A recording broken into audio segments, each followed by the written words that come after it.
Get it.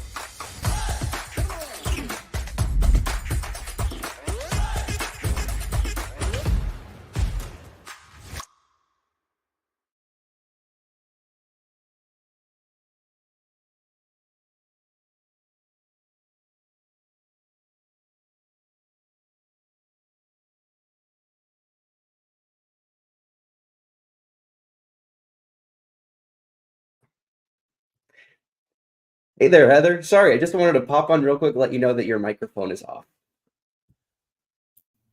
Well, that's a good thing to There we start go. with. Yay. Back Okay. to you. Thank you, Aaron. That's why we have a producer. Hi, everybody. Yeah, that was fun.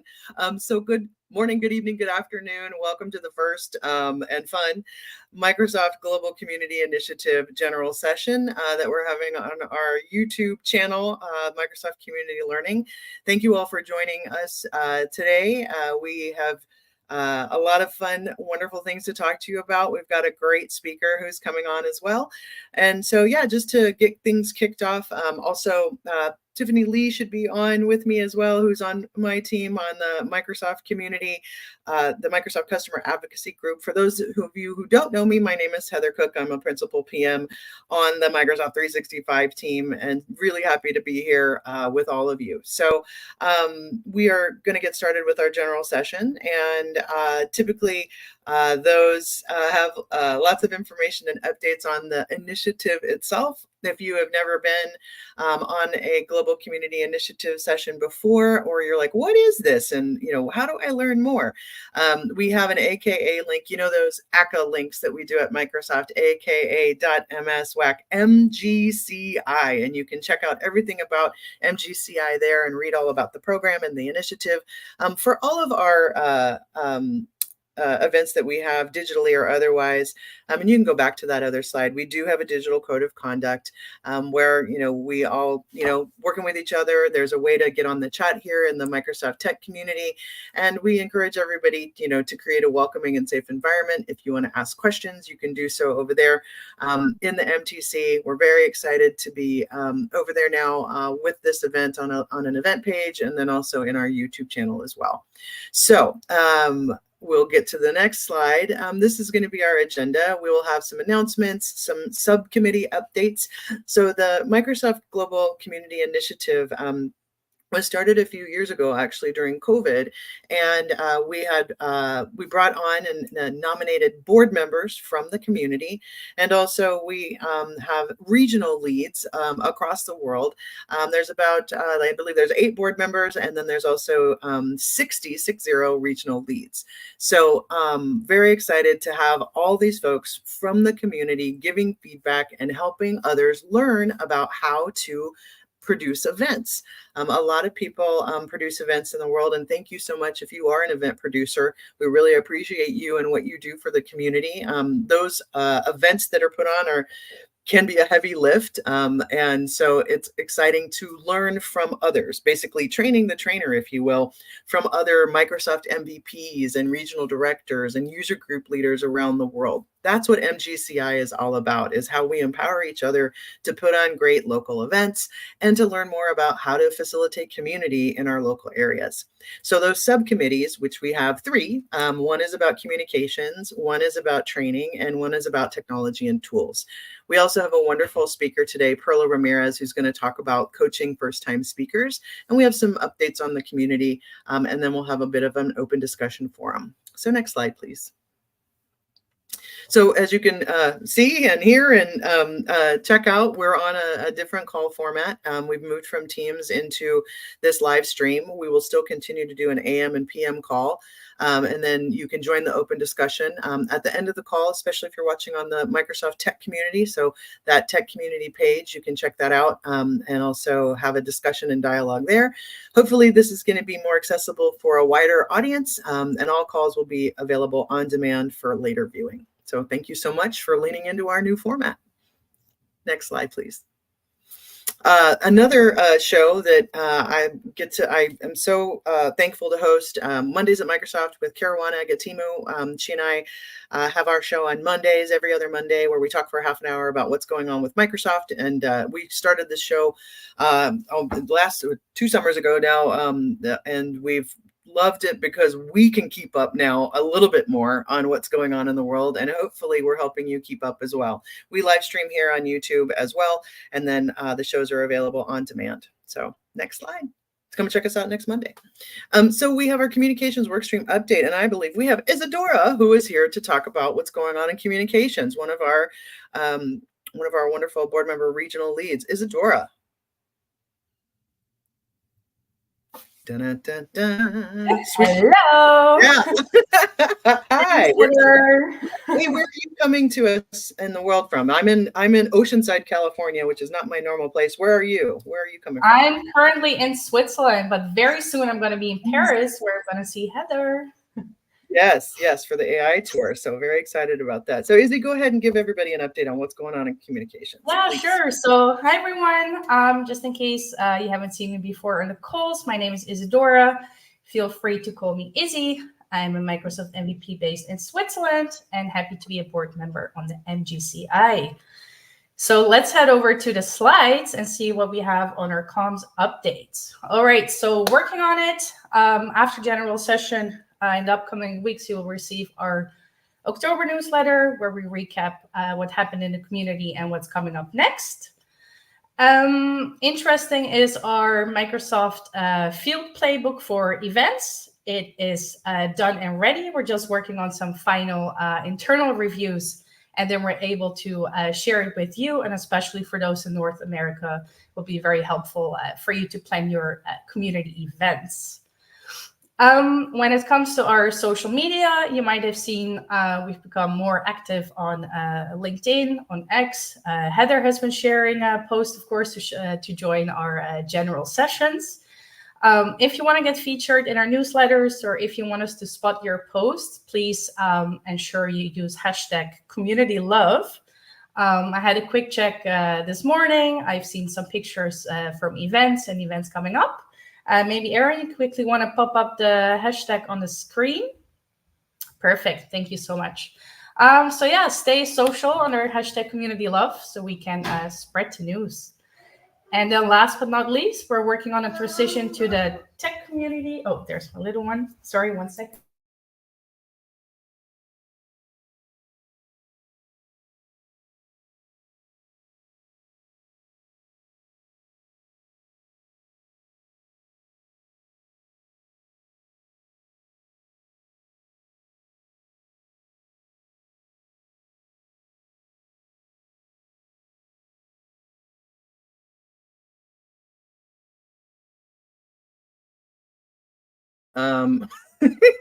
Who is needing some attention. So hey, Izzy, you good over there? I'm coming back. Yeah, sorry. That's yeah, no worries. Hey, we all work from home. We all have lives that are busy. I felt for a moment. It's all good. So go ahead. Sorry for that. So yeah, behind the scenes, we're working on the whole transition. As you noticed, today is a big day, right? We're on the YouTube channel. We're very happy to have Erin with us, who's producing everything. And stay tuned as we get everything over to the Microsoft Tech community so we can spread more of the MGCI updates with all of you.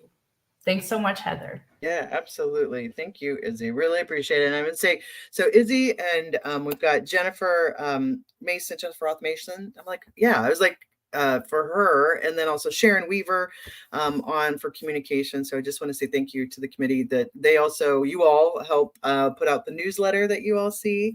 We're working on this really cool field playbook to think about how to engage with the Microsoft field a little bit more. So that's something else that's coming out. And yeah, we're working on our social media. So, if you see out there, our Twitter handle that we use is MSFT Adoption. And so if you're seeing that out in the world, keep an eye on that for sure. Love retweets and all of that goodness. And also we've got our Microsoft Community LinkedIn channel as well that we are always putting out there in the world too. So let's see. I think next is none other than Tom Daly, who runs the www.communitydays.org site, which is our one-stop shop for all community events in the Microsoft ecosystem. And so just to touch of history on that, if you want to bring Tom up as well, please, Erin, that would be awesome. Hi, Tom Daly. How are you? Good. How are you? I'm awesome. So shout out to Tom. So we're going to take 2 seconds and do some history, Tom, if you don't mind. Yeah. Sure. Because it's always good to do that. Yeah. So back a few years ago during COVID, SPS Events, which beloved with Susan and Eric, who'd run that forever, that site, spsevents.org, they decided to stop having the site after many, many years of SharePoint Saturdays that were happening. And so, Tom, of course, brilliant, one of our MVPs out of New Jersey, New York, he was like, you know what? I think I need to make a site. This can't go away.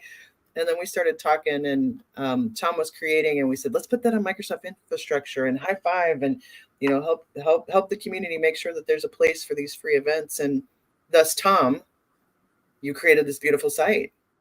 Yes. So. Yes, thank you. Yeah. Did I get it right for the most part? Yeah, you got it right. Yeah.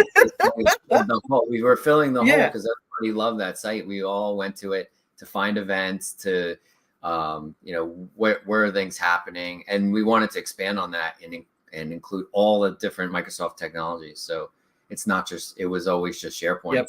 And now it's bigger and better. Yeah. So we're some time into it, and we talk with Tom, often about the site and new features, and we're listening always to the community about what they want. And so there's been a ton of work, and there's always a ton of work being done by Tom and a whole host of people who volunteer time to do bug fixing and quality control and working on it. And we're always looking for folks to help with that as well. Ding, ding, if you're interested potentially in helping. And so, Tom, do you want to share what's going on with the site with everybody and give everybody an update on communitydays.org, please? That would be awesome. Sure. Yes, absolutely. There's always a lot going on. Let's see. You guys have the slides there? I know there's a slide here. It is great. Awesome. So we're always doing work on the site in the back end, and it's constantly moving, constantly growing. So we've done a lot of stuff so far. If you're just joining us now, we've been working on it for like 2 years, and we're integrating lots of new things. So the biggest thing that's coming out this week, actually, it's already out. So we partner with Sessionize and Run Events to bring in content like calendars, the schedule, the speakers, the sessions, right, to kind of build out our pages so you don't have to add that. So now we have a fun thing going on where we're sort of indexing speaker content, who's the top speaker in the community, right, who's doing the most events, who's got the most hours, right? So we are now integrating Sessionize and Run Events into our speaker board, where previously it was just Sessionize. Now we're one-on-one with both of them. We were fixing some of the speaker board filtering issues. There's a couple things where it's sponsors. If you were uploading multiple sentences in the sponsors, that was a defect that we fixed. Also another defect, searching by name. So a lot of times we get bug reports from our event organizers. That's how we know what to fix. And we usually fix things within a week or so. Sometimes takes a little longer to roll out. But we've definitely worked a lot on fixing a lot of the Run Event stuff, because there's a lot more community events choosing Run Events. So we're making sure that everything works as expected. We've also added the Run Events logo to the site, which is a nice addition. Some of the things that we're currently working on, slow events. So if you created an event, there's a lot of validation going on when you're going through the wizard to create an event. We've now cached some of that, so it's a lot faster. Users are logging in with their Hotmail, Skype, phone numbers, and they usually don't have a name. So we're forcing people to have to enter their name and email when they first log in. This is just so that we know more information about people that are coming into the system. Number 620 is an issue reported from the field about missing schedule information. So if the event happens to if the event happens to run over 2 days, and there was a break at midnight, it would break. So we have that addressed. September style update. So we're rolling that out right now. That's just a big style update for miscellaneous fixes. We are currently, this is in testing right now. When you go to our site and you see the events, it's listed, we call it the card view, right? So we're going to change that so that you'll have ability to go from the card view to also list it as a calendar or as a list. So 3 different ways to see the same information. We're also working on the time zone on the calendars. So we realize that, well, we know that people are looking at the calendars that are flying to events from their home time zone. We want them the ability to kind of flip-flop the calendar to see the times on their own time zone or the event's time zone. So we're doing that. And then what's up in the future? Right now, we're in the process of like reorganizing, prioritizing our backlog and our features.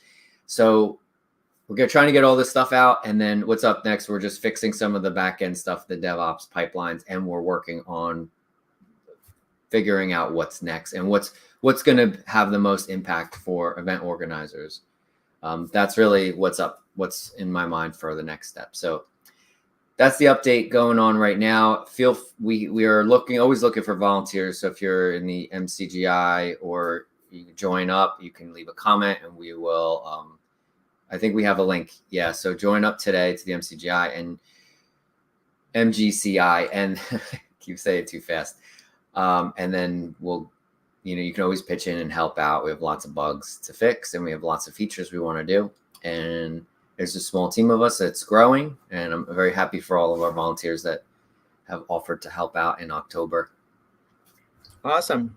Thank you so much, Tom, for those updates. Yeah, folks, on the MGCI page there's lots of information and then there's a way to sign up so you can get that going. And and if you want to help out with things, we'll also put a link. There's a form that one can fill out in order to join in the bug fixing. So Tom Daly, thank you so much for all you do all the time. Really appreciate you. And thank you so much. Thank you. Cool. Hey, Tiffany Lee, how are you doing? Hello. Thanks for holding everybody together and in while I'm fixing my connection issues. But yes, super happy to be here. And yes, Tom is awesome. He is a wizard in all things websites and community days. So I appreciate it. But yes, I'm doing good. I'm super excited to be on this call with everyone today. Awesome.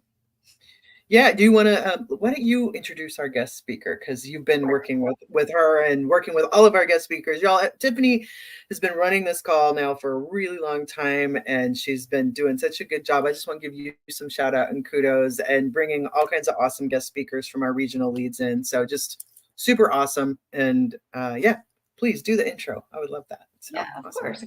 Thank you, Heather.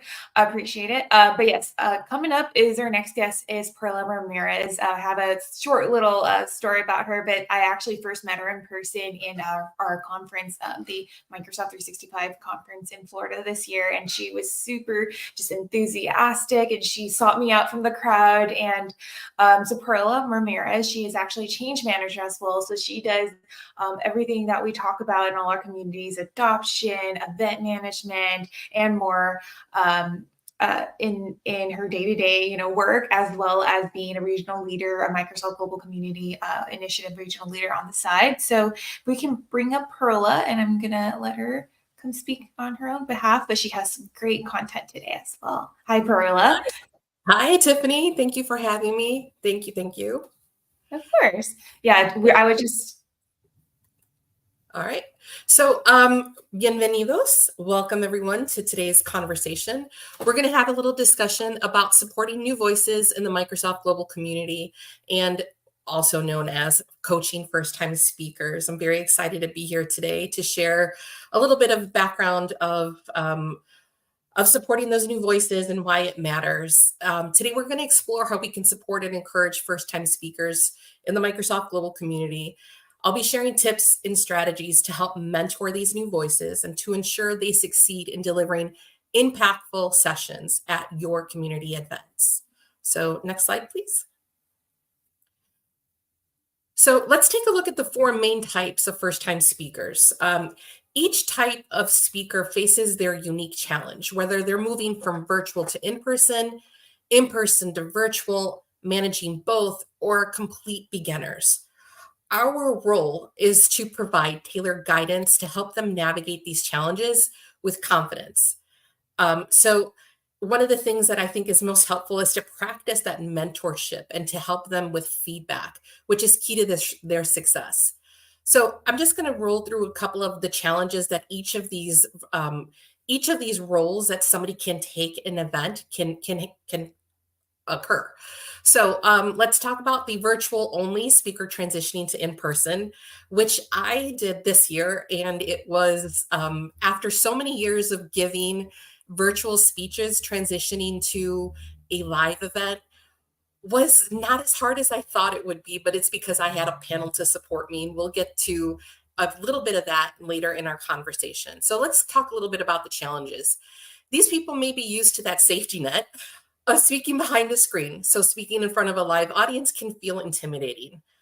So an approach with somebody like this would be to encourage them to practice in front of small live audiences to get them used to nonverbal cues, body language, and live interaction, which is crucial to feel like you're being connected to your audience. Remind them that in-person energy can actually enhance their delivery.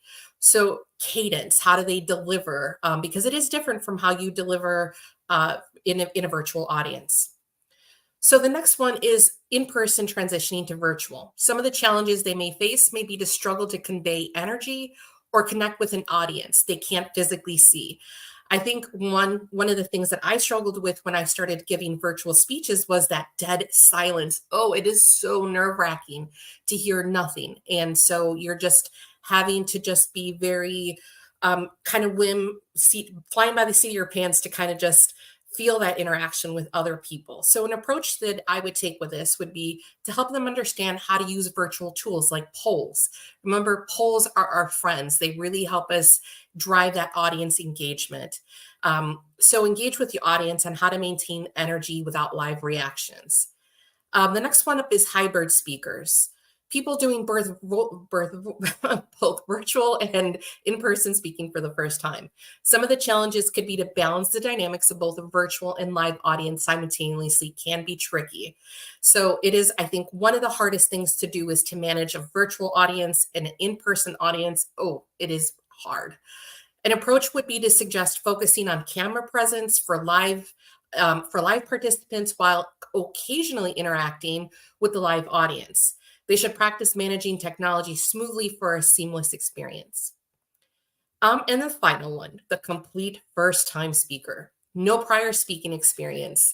These are the people that just need a lot of help. And so let's talk about the challenges. Everything is new. They may face anxiety about content, audience reactions, and technical glitches. An approach to this would be to provide extra guidance on basics, like structuring content, engaging with audience, and preparing for Q&A. More mentorship, rehearsal time can be crucial, and a lot of communications with this first set of first-time anywhere speaker. All right, let's go to the next slide, please. So let's discuss why first-time speakers are so important. They bring fresh perspectives and diversity to speaker lineups. While they may need extra support, the benefits are immense. New voices break the cycle of repeated ideas and bring innovation. Encouraging them ensures our innovation as a whole. It just makes our community better. So I know that this one, for first-time speakers, for event planners, this does require additional support.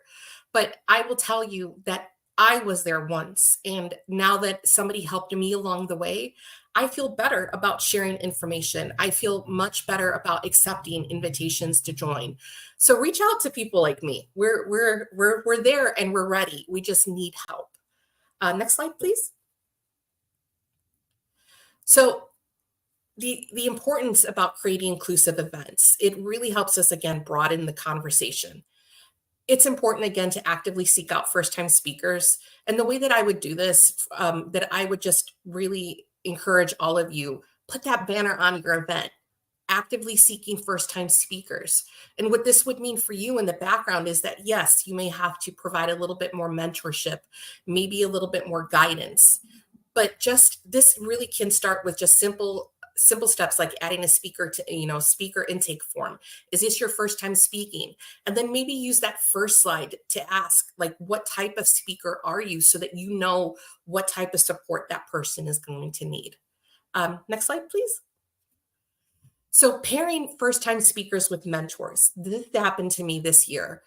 That panel conversation that I was on was great because it allowed me to share responsibility for my speaking duties with 3 other people. Between us, we were able to create that presentation. We were able to have that engaged conversation. It wasn't just one person carrying the load. So maybe as an event organizer, maybe you could create a panel that is geared for a first-time speaker with a mentor, somebody who's willing to take on that role to mentor a first-time speaker.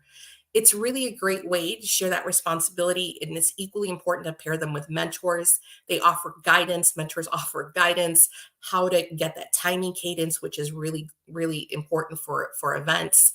So it just makes it a little less daunting for first-time speakers. Next slide, please. So proactive communication is so important.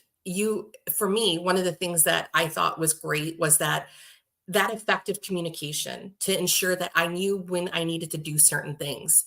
One of the other things that I would really say is that if you are organizing with others, making sure that you include maybe a planner in your Teams group where you're organizing with people so that they know when deliverables are, when those communications are going to come to you, so that you know as a first-time speaker, hey, I'm going to get included into the Teams group where they're doing collaboration by X, Y, and Z date. These are the people that I need to contact. These are the things that I need to know in order to be ready to go on that day so that I have less nerves. I'm not worried about that. So timely communication, I think, is really crucial here. Setting those deadlines for the slides, rehearsals, and letting them know what to expect on that first day. Next slide, please. So talking about rehearsals and feedback, those are a lot of fun, right? So rehearsals are valuable. I mean, just so valuable for first-time speaker. So even if they're not doing it in person, maybe if they can get on a call with you to go through their slides, not unlike we did yesterday. We all got together, we kind of ran through show to kind of see where we're hitting timing in our marks. Also, don't forget, PowerPoint has a great first-time rehearsal tool that catches you with those ums and those silent points. And it does give you feedback as it's listening to you present. So make sure that you're aware that you're telling your speakers that they have that ready for them, even if they're not ready to give their presentation to an audience, that they're practicing with PowerPoint because it does have that great tool embedded into it. And they're prepared for their big day. Next slide, please. Audience engagement is vital for success for presentation. So first-time speakers should be encouraged to use tools, like I said, Q&A, polling, storytelling is just a great tool, again, to get the audience involved. Remind them to pause, breathe, and stay conversational to ease nerves. So making connections with their audience, again, that audience engagement, those kind of things that they can do to get the audience buying in with them. Next slide, please.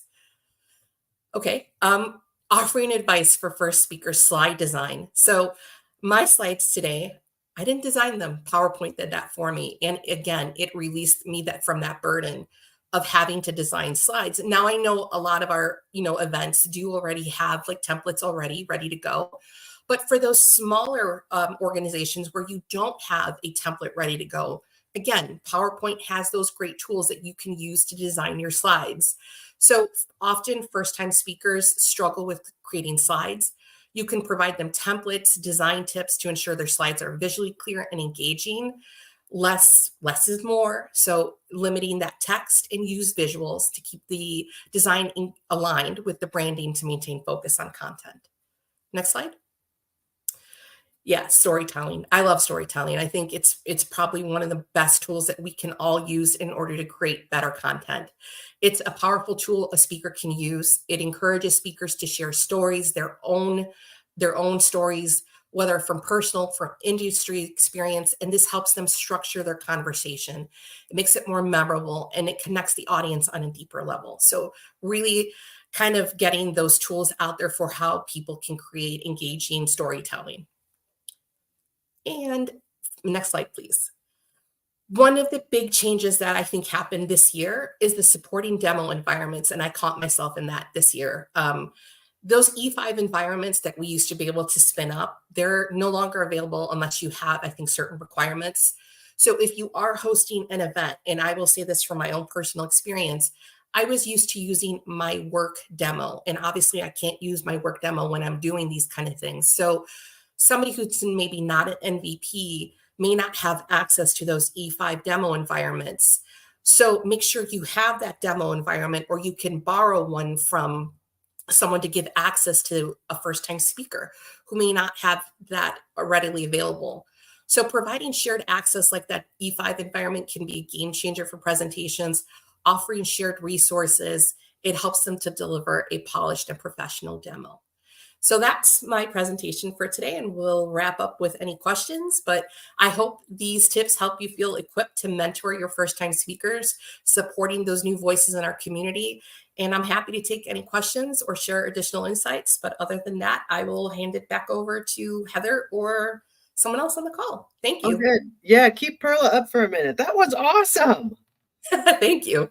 Yeah, that's so great. I just thank you for sharing that, because I think people have, isn't it, one of the biggest phobias and like one of the biggest fears, public speaking, right?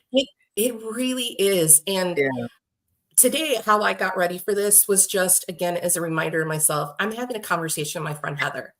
I'm not focused on having a conversation with YouTube, right? It's in the back of my mind, but I focused really on having that. I'm just thinking Heather in my head. And I think for me, it just made it easier for me just to have, again, that conversation with my friend Heather, as opposed to everyone. Yeah, for sure. Yeah. I mean, people always say that, oh, you were a theater major, Heather, which most people know, it's so easy for you to, jump on stage and all of that, but like, I'll tell you, like, for the AI tour coming up in Paris, like that's material that I haven't given before. And there's, it's definitely a little bit more technical probably than, I sometimes, choose to give. And so like, I've been rehearsing. I've been like doing the demos, like I'm rehearsing my timing and all of that stuff too. So, when people are like, oh, you make it look so easy. Well, there's practice and rehearsal and things that go into it, right? And do you use PowerPoint, the rehearsal timing with PowerPoint? I do. I used that a couple of times, and I was really amazed at how it checks you for inclusive language. It checks you for pauses, and it checks you for the ums. And for me, that was really eye-opening, because I thought, oh, I'm doing great. No, this thing told me, you are doing too many ums. You need to knock it off. We have things that we say too, I think, that we don't realize as well.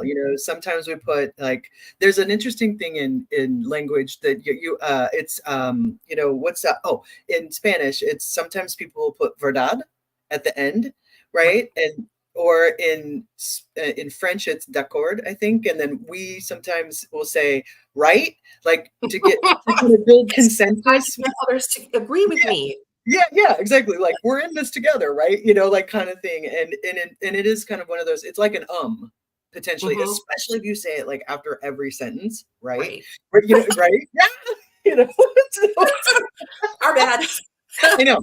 But it's something. But yeah, I know. I love the PowerPoint. I love PowerPoint. So many things about it. The accessibility checker is amazing. So good to be doing like alt text, with your photos, and then the coaching in there, and then even the recording is really awesome. And what you showed with Copilot, like how cool that you made the deck like that. That's fantastic.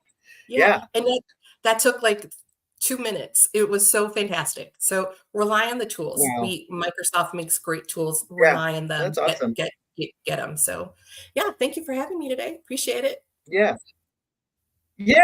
absolutely. Maybe we should any questions now? I mean, we do have a few other updates at the end here, but I would love to maybe do some questions. Any questions from the crowd here, Aaron, that we can see? And I'm actually looking at the YouTube as well. Pat McGowan. Hey, Pat. Any tips? Go ahead. Related for call to speaker process and submission. So I think that first slide, definitely the first slide, and the notes are in there, and I know maybe we'll get those out there, but for me, I think it was really eye-opening. So ensuring that event organizers understand the different levels of first-time speakers. And in my notes, I put in there the challenges they may face. So just putting those in a form where you're asking those questions at the beginning when people are looking for call to speakers. The other thing, again, I think is just reiterating, if you have someone in your community who is willing to mentor and work with somebody, maybe in a one-to-one panel or sharing kind of speaker duties, do that. And then kind of just bring yourself out there as an event marketed for first-time speakers, or maybe 1 or 2 sessions marketed to first-time speakers. That's my real call to action for everybody. Awesome. Do we have any other questions in the queue? I was looking on YouTube as well. I think that the ask is including these beautiful slides and some playbook action that people can download. I think that sounds like an amazing plan for sure. I think, Pearl, for you, is there any other, I don't know, thinking about, answering questions, I think that's the other part of this that can be scary sometimes, is like, oh my goodness, if I have a Q&A, I'm going to answer a question. Maybe I don't know the answer. Do you have any tips and tricks on that? I know I do, but I thought, see what you'd have to say on that one. I actually learned from you and Caruana how to say, I don't know. Let me get back to you. Yeah. And I think, honestly, it's the most important things to be able to say, I don't know. I will need to give me your email address and create that follow-up piece, because I'm not going, sometimes I'll just wig out and not remember something in that exact moment they're asking me. And that's okay. I just will have to say, I'll get back to you. Yeah, for sure. Yeah, no, I agree. And, another one that I do often too is I ask the rest of the crowd, does anybody know the answer to this? Because I bet usually there's a lot of brilliant people in every room you're in, right? So it's like, does anybody have an answer for it? And a lot of times somebody will, especially our wonderful Microsoft MVPs who usually know a lot of things about a lot, right? So I think that's another tip and trick for that too. So Sure. Cool. Awesome. All right. Well, I don't know if we have any more questions. I think that might be it. I'm looking at the chat too. Yeah, I think that's it on questions. Just a fabulous, Perla. Thank you. A round of applause, if it were. So, and everybody's shouting you out in the YouTube chat too. So just know that you're getting a lot of woohoos and yays. So yeah, I'll see you later tonight then. Awesome. Yes. Thank you so much. Thank you. Yeah. Awesome. Cool. All right. So we will, no one knows anything. And the strength is about knowing where to find the answers. That is for sure. So let's see. I think we're going to pop into what's going on with events here. And then, we got, oh my goodness. So October is so loaded with events. It's fantastic. So all of these events are listed on www.communitydays.org. So you can check all of this stuff out there and get go deeper with all of these. I also just, from our Mondays at Microsoft show, we had the idea to clip the section about events. So we just put that up on YouTube as well. So there's a little short talking about all these events in October. We're going to be starting to do that every month and hopefully getting ahead of the month as well. But you can see all of these, when it says community led, that means it's a free event or a very minimal charge. So those are happening all around the world. Most of the events you're going to see and check out up here are in person for the most part. If they are hybrid, they will be notated that way. Another thing that's about these events is that when you go check them out, see the dates, they're always usually a call for content, and many also have a call for sponsorship. So you can go up to communitydays.org, you can check out an event, see if the call for content is open, see if the call for sponsorship is open. If you are someone who is, say, a Microsoft partner or a business leader and you would like to sponsor an event, you can definitely do that and sign up and see what's going on with that. Let's go to the next slide.